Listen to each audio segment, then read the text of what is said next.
récent qui s'appelle Qui se souvient de Paula, qui se déroule à l'époque de la rafle du Veldiv, avec des histoires de passage de la ligne de démarcation. Mais c'est vrai que c'est avec Monsieur le Commandant que j'ai vraiment voulu plonger dans l'époque. En plus, c'est parti de documents de famille que j'avais trouvé, une correspondance de ma grand-mère paternelle que j'ai pas connue. Je voulais parler du quotidien des Français sous l'occupation, et comme c'était une collection épistolaire, mon idée c'était de faire une lettre sous l'occupation. Qu'est-ce qu'on écrivait le plus sous l'occupation?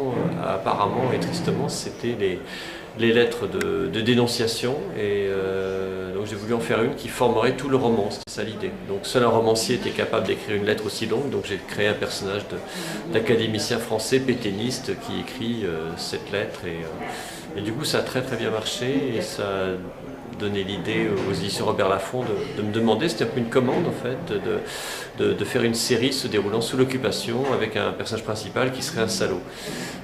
Donc j'en avais un sous la main, c'était l'inspecteur principal adjoint Léon Sadorski, qui travaillait, basé sur un personnage réel qui avait presque le même nom, et qui travaillait au rayon juif. Donc son boulot c'était d'arrêter au faciès des juifs en infraction, et pour les faire interner à Drancy et déporter ou fusiller quand les Allemands réclamaient des otages à fusiller. Forcément beaucoup de gens se sont mal conduits, d'autres ont simplement profité. C'est une époque où, par exemple, à cause du marché noir, d'ailleurs Jean Dutour dans son roman Au Bombeur le raconte très bien, comment un couple de crémiers fait fortune en fait sous l'occupation. C'est aussi une période où certaines catégories étaient traquées, les juifs évidemment, où l'immigration posait problème, où la xénophobie avait libre cours, où les journalistes étaient aux ordres. Toutes ces choses-là, finalement, ce n'est pas spécifique à cette époque seulement. Il y a des échos même avec l'époque actuelle. Et puis il y a aussi le fait que c'est forcément un ressort dramatique, parce que c'est un petit peu notre western français, si l'on peut dire.